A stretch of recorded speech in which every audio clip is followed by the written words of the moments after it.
Assalamualaikum warahmatullahi wabarakatuh. Hai Sobat Aib semuanya, selamat datang di podcast Aib Umsu. Nah, di episode kali ini kita akan berbincang bersama alumni mahasiswa dari UIN Wali Songo Semarang. Nah, abang ini mengambil program magister dari Magister Prodi Ilmu Falak, ya bang?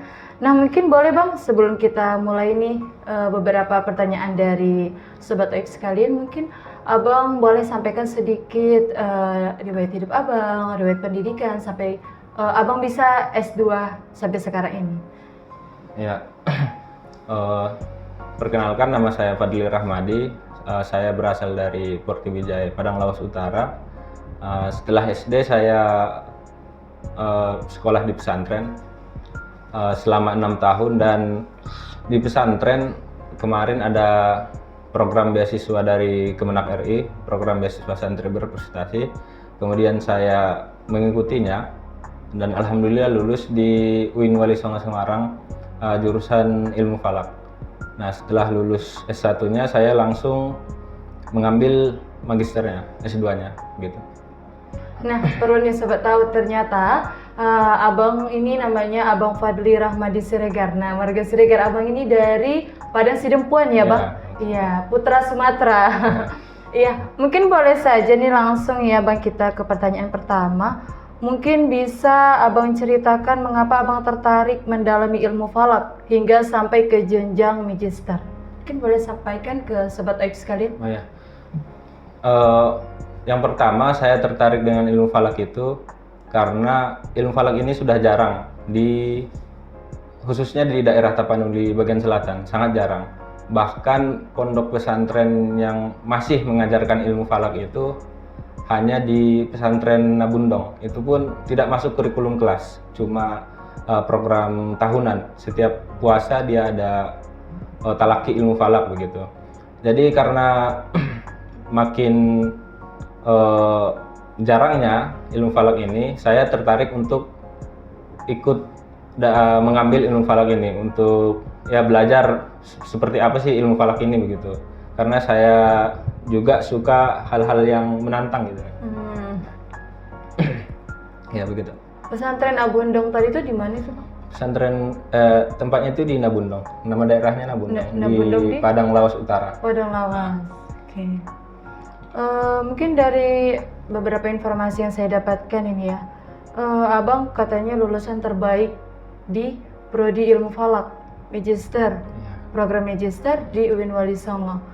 Nah, mungkin boleh nih bang bagi sedikit tips ke sobat Aib, tips dan strategi yang abang lakukan sampai abang bisa mendapatkan predikat lulusan terbaik tersebut. Ya, sedikit bercerita dulu, sewaktu S1 saya sebelumnya pernah ambisius gitu, ingin mendapatkan predikat seperti itu, skripsi terbaik maupun wisudawan terbaik. Tapi setelah menjalani perkuliahan, saya merasa masih kurang sepertinya kalau untuk menjadi wisudawan atau skripsi terbaik itu.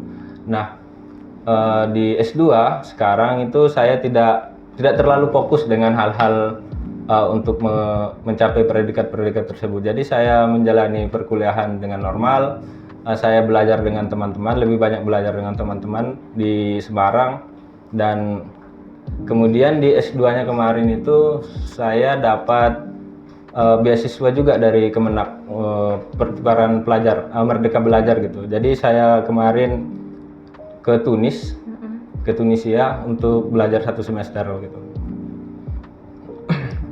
Mungkin terkait Tunisia tadi ya, katanya abang itu ada mengambil penelitian tesis di masjid yang ada di Tunisia. Mungkin boleh abang ceritakan sedikit? Ya, awalnya saya semester 3 itu, akhir semester 2, dan beasiswa itu buka, saya daftar terus lulus, dan saya langsung mencari apa yang bisa diteliti di sana gitu. Nah, setelah itu saya mendapatkan informasi kalau di sana itu ada masjid yang pertama kali dibangun setelah penaklukan Islam, kira-kira tahun 50 Hijriah di masa Bani Umayyah. Ya, yang membangunnya itu sahabat Nabi. Nah, sahabat Nabi ini namanya Uqbah bin Nafi. eh, di masjid itu adalah rujukan kiblat dari masjid-masjid yang ada di Maghrib. Kalau kita detailkan sekarang, Maghrib itu sekarang Tunisia, Aljazair, Maroko, Libya sama Mauritania. Nah, itu negeri Maghrib di dahulu. Nah, masjid-masjid yang ada di sana itu rujukannya ke Uqbah bin Nafi ini, Masjid Uqbah bin Nafi ini. Nah, ternyata Masjid Uqbah bin Nafi ini ada riwayat kemelencengan begitu. Nah, inilah yang membuat saya tertarik untuk meneliti masjid tersebut. Gitu. Oke. Nah, mungkin boleh bagi sedikit cerita ya, Bang. Setelah Abang melakukan penelitian di sana itu kan Abang pasti melibatkan beberapa tokoh atau masyarakat setempat ya, Bang.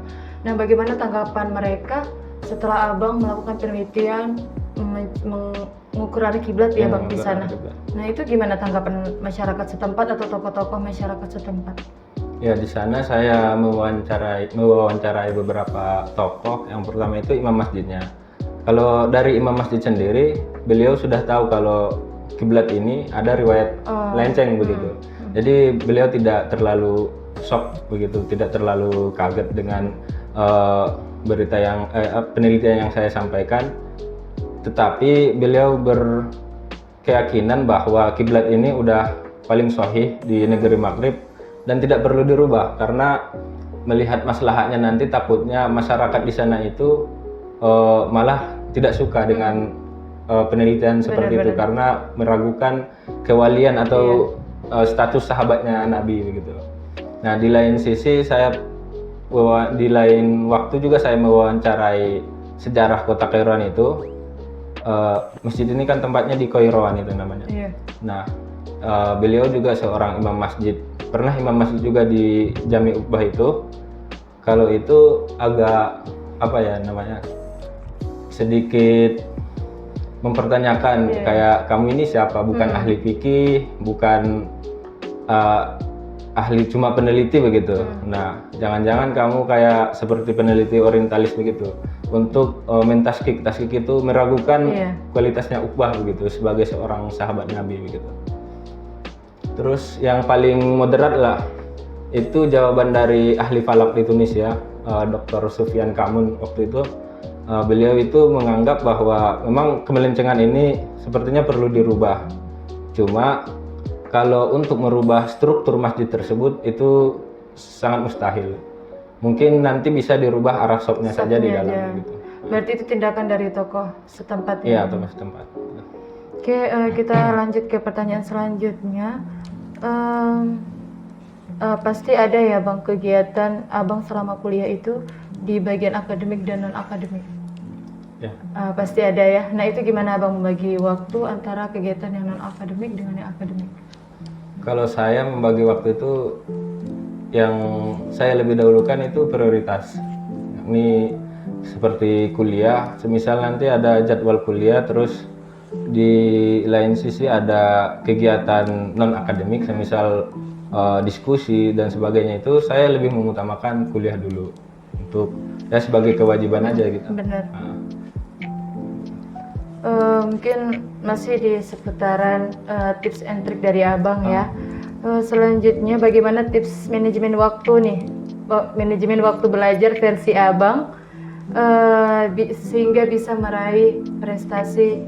Ini Abang mendapatkan predikat lulusan terbaik ini dari indeks prestasi kumulatif pasti ya, dari IPK Abang. Itu Abang pertahankan dari semester awal sampai semester akhir. Ya. Nah, bagaimana tips Abang, manajemen waktu belajar Abang hingga bisa mempertahankan nilai tersebut? Ya, kalau ke manajemen waktu saya lebih sering nunda-nunda juga orangnya, tapi saya lebih kumpul kayak nongkrong gitu, ngopi, tapi membahas sesuatu yang bisa dibahas tugas gitu. Jadi diskusi di tempat di angkringan gitu, di tempat kopi lebih saya suka daripada belajar sendiri, dan diskusi seperti itu lebih masuk menurut saya. Gitu. Memang tiap orang tuh beda-beda ya, ada yang dia lebih fokus belajar Ya, sendiri, betul. ada yang fokusnya belajar bareng-bareng sama teman. Kita kembali nih ke perjalanan Abang ke Tunisia. Ya. Nah, mungkin boleh Abang ceritakan dari mulai Abang berangkat, dari awal Abang lulus ya, itu program Kampus Merdeka. Sampai dari Abang berangkat sampai Abang sampai di sana gitu. Boleh ceritakan, bagikan sedikit ceritanya ke teman-teman. Ya, awal mendaftar itu saya melapor kepada prodi saat itu untuk mengasih saya surat rekomendasi dari prodi begitu. Dan saat itu nilai TOEFL saya itu belum ada. Jadi saya tidak dikasih surat rekomendasi sebelum nilai TOEFL saya keluar. Dan saat itu di UIN Wali Songo sendiri nilai TOEFL itu sangat kecil, nggak sampai 500-an. Sementara persyaratan dari beasiswa itu TOEFL-nya itu harus 550. Jadi kemarin saya itu ujian di UIN Jogja, Sunan Kalijaga di Jogja, dan alhamdulillahnya lulus dengan skor 579 kalau nggak salah. Nah, Tinggi ya. udah melebihi udah melewati batas persyaratan itu. Dan saya kemudian daftar di Mosma itu ujiannya hanya 2 tahap. Yang pertama itu administrasi, lulus administrasi langsung ke wawancara. Nah, di wawancara ini ditanya seputar background kita, siapa diri kita, terus motivasi kita ikut kegiatan ini, terus kontribusinya nanti apa. Terus kalau yang saya waktu itu karena lagi penelitian juga, ditanya penelitiannya apa kira-kira gitu. Terus untuk Indonesia nanti hubungannya apa begitu. Jadi wawancara itu pakai bahasa Arab semua dan alhamdulillah lulus juga. Nah, setelah itu awalnya kan mau berangkat bulan September itu ke Tunis, tapi diundur akhirnya berangkatnya itu akhir bulan Oktober. Makanya tetap tahun 2023 kemarin. Jadi telat 1 bulanan begitu. Selesainya kemarin Abang bulan? Selesainya bulan 2 2024. Baru setelah Abang berangkat? Setelah gimana? Berangkat Abang ke Tunisia? Iya, berangkat ke Tunisia. Di sana ketemu sama PPI di sana, Persatuan Pelajar Indonesia di sana, dan mereka yang ngurusin rumah, ngurusin daftarin kita ke sekolah itu. Nah, berhubung saya itu waktu itu semester 3, mata kuliah juga sudah tidak ada. Jadi saya izin ke dosen di sana untuk melakukan penelitian. Jadi tidak masuk kelas lagi. Saya hanya masuk kelas itu sekitar 3 atau 4 kali saja di kelas. Selainnya saya fokus penelitian di kota Kairouan tersebut. Gitu. Insya Allah ya perjalanannya. Mungkin terakhir ini ya Bang. Mungkin boleh Abang sampaikan untuk adik tingkat khususnya yang sedang kuliah di Prodi Ilmu Pengetahuan. Ya, kalau saya biasanya mengasih hal-hal yang saya sesali, ya hal-hal yang saya lakukan tapi belum maksimal. Iya, benar. Yang pertama itu rajin-rajin membaca pastinya, karena membaca itu merupakan ya pintu ilmu lah. Kalau saya katakan membaca. Yang kedua menulis, mungkin lebih banyak lebih produktif lagi masalah. Soalnya semakin banyak bacaan kita, menulis juga akan semakin mudah gitu. Iya. Jadi mungkin itu aja yang dapat saya sampaikan, membaca dan mencoba untuk menulis gitu. Nah. Oke, mungkin itu saja dari kami. Terima kasih banyak kepada Bang Fadli Rahmadi yang sudah menyempatkan waktunya dan sudah sharing nih dari perjalanannya ke Tunisia sampai menjadi wisudawan terbaik di UIN Wali Songo Semarang. Baik, buat Sobat Aib sekalian, jangan lupa nanti komen, like, and subscribe YouTube channelnya Aib Umso. Dan sampai jumpa di podcast Aib selanjutnya. Assalamualaikum warahmatullahi wabarakatuh. Bye-bye.